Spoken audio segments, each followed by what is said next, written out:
কিন্তু উনি ক্যামেরা দেখে আর ওভারটেক করলেন না। আসসালামু আলাইকুম, welcome back to my new blog.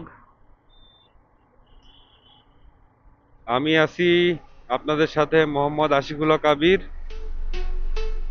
আমাদের মিরপুর এরিয়াতে নতুন একটা ফ্লাইওভার চালু হয়েছে, এই যে কালচি ফ্লাইওভার, যেটার উপর দিয়ে আমি যে বর্তমানে যাচ্ছি, দেখতেই পারতেছেন কি সুন্দর লাগে দেখতে।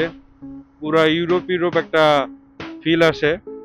আমি আপনাদেরকে এই ফ্লাইওভারটা ঘুরে দেখাবো যে কিরকম দেখতে। এই যে এদিক দিয়ে হাতের বায়ে যদি আমি নেমে যেতাম, তাহলে হইতেছে ভাই আমি সরাসরি চলে যেতাম মিরপুর 12 নম্বর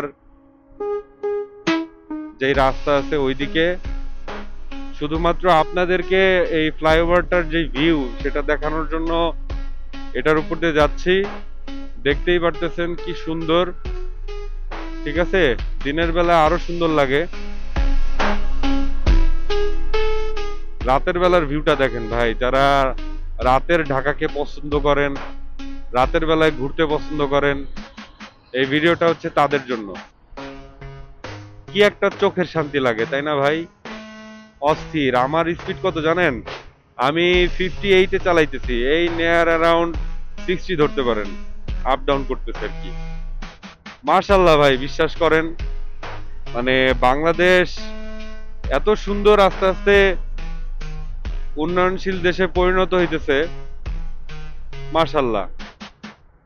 তবে এটা কিন্তু আপার অবদান, শেখ হাসিনার অবদান, এটা তো তাকে ক্রেডিট দিতেই হবে।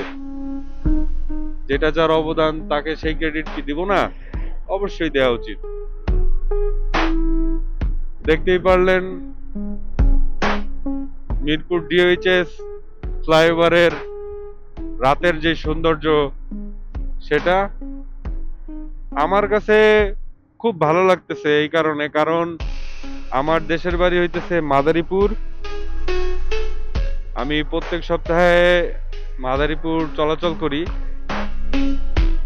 মাদারীপুর যাইতে হইলে মাওয়া এক্সপ্রেস হাইওয়ে দিয়ে যাইতে হয়। এই যে এতক্ষণ এই ফ্লাইওভারের উপরে ছিলাম, বিশ্বাস করেন আমার কাছে এইটাই ফিল লাগলো যে আমি মাওয়া এক্সপ্রেস হাইওয়ের উপর দিয়ে যাচ্ছি আর কি। এটা হইতেছে ডিওএইচএস এর চেকপোস্ট। চেকপোস্ট পার হইলাম। এই যে এবার ডিওএইচএস থেকে এই ফ্লাইওভারে উঠতে গেলে যেই টার্নটা, সেটা দেখতে পারতেছেন আপনারা আমার সাথে। অস্থির। এই জায়গা তো লাস্ট ফার্মা এসে পড়ছে, জোস। কি নাই এখানে! এই যে ফুড কোর্ট আসছে, কত খাবার দাবারের দোকান আসছে। আমি যখন ভার্সিটিতে পড়তাম, মানে ইউনিভার্সিটি স্টুডেন্ট ছিলাম, এই যে এই জায়গাগুলো দেখতেছেন আমার হাতের ডানে, এগুলা কিন্তু সব ফাঁকা ছিল ভাই, সব ফাঁকা ছিল সব। এগুলা বিগত 6-7 বছরের তৈরি ভবন, এখনো ফাঁকা, দেখতেই পারতেছেন। শুধুমাত্র কয়েকটা ফ্ল্যাটেই আলো জ্বলতেছে। তবে এটা অনেক পরিকল্পিত ভাবে হইতেছে, মাশাআল্লাহ, দেখতে অনেক সুন্দর লাগে, নো ডাউট।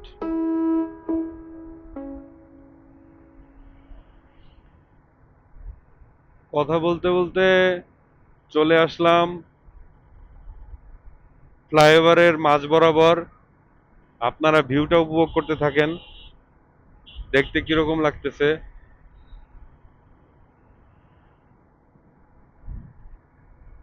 পেছনে এক বাইকার ভাই আসলেন, কিন্তু উনি ক্যামেরা দেখে আর ওভারটেক করলেন না, আমি বুঝলাম না কেন। যেইটাই হোক, আপনারা ভিউটা উপভোগ করতে থাকেন। কি জোস, তাই না?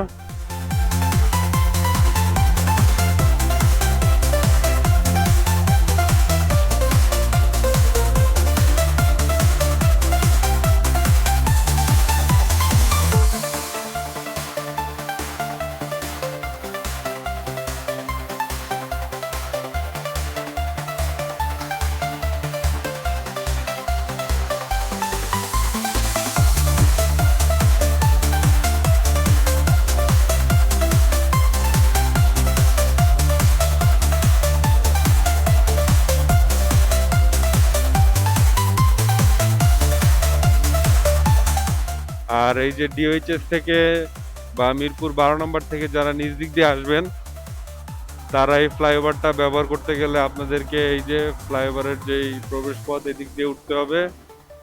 এই যে আমি আমার বাইক হিরো এক্সট্রিম 125 আর খাড়া টান দিছি, দেখতেই পারতেছেন কি মারাত্মক জোস ভিউ। ঠিক আছে, আসলে কিন্তু মারাত্মক জোস। এই যে এই দিক দিয়া আমি টুকটুক করে আগাইলে এই ফ্লাইওভার শেষ হয়ে গেল। এখন এই যে মাটি কাটা যেই হাইওয়ে আছে, সেই মাটি কাটা হাইওয়েতে উঠবো।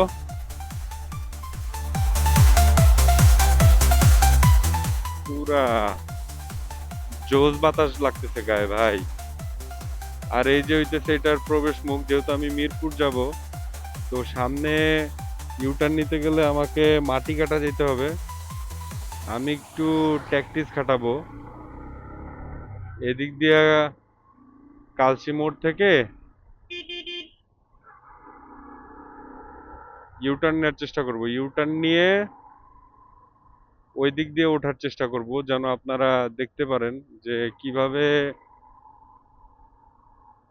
এই ফ্লাইওভারে আপনারা উঠবেন যারা যেদিকে যেতে চান।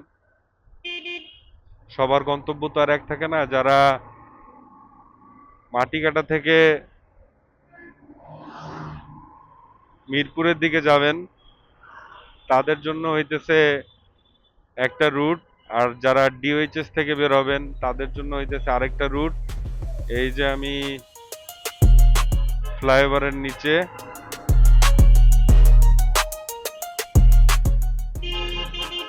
কাটায় কুটায় বেরোইলাম কোনো মতে। এবার দেখি ডান পাশের ওই সার্ভিস লেনে উঠতে পারি কিনা। এই যে যারা হচ্ছে মাটিকাটা ফ্লাইওভারের ওই দিক থেকে এই ফ্লাইওভারে মানে কালচি ফ্লাইওভারে ওঠার চেষ্টা করবেন, এই যে যে সিএনজি বা এই যে ট্রাক আসতেছে ঠিক এরকম এদিক দিয়ে আসার সাথে সাথে আপনারা এই ফ্লাইওভারে উঠতে গেলে এইভাবে আপনাদেরকে ফ্লাইওভারে ওঠা লাগবে এবং এইভাবে খিচায় টান দিতে হবে। ঠিক আছে, এই যে আমি আবার যেই জায়গায় ছিলাম সেই জায়গায় ফেরত আসলাম, শুধুমাত্র আপনাদের সাথে আমার এই ফ্লাইওভারের রাতের যে দৃশ্য এবং এক্সপিরিয়েন্স এটা কেমন হয়েছে সেটা শেয়ার করার জন্য। যদি আমার ভিডিওটা ভালো লাগে অবশ্যই লাইক বাটন একটা ঘুষি দিয়ে দিবেন, কমেন্ট করে জানাবেন যে কোন ধরনের ভিডিও দেখতে আপনারা বেশি পছন্দ করেন। আমি অবশ্যই আপনাদের সাথে সেই রকমের ভিডিও নিয়ে হাজির হব ইনশাল্লাহ। এই যে ফ্লাইওভার থেকে নামতেছি, আমার সামনে এই 10তলা গার্মেন্টস বলে এটাকে, 10তলা গার্মেন্টস এর ঢাল দিয়ে আমি নামতেছি, মানে ফ্লাইওভারের ঢাল দিয়ে নামতেছি। আর আমার চ্যানেলে নতুন হয়ে থাকলে সাবস্ক্রাইব করতে ভুলবেন না, সাবস্ক্রাইব করে আমার ফ্যামিলিতে জয়েন হয়ে যাবেন।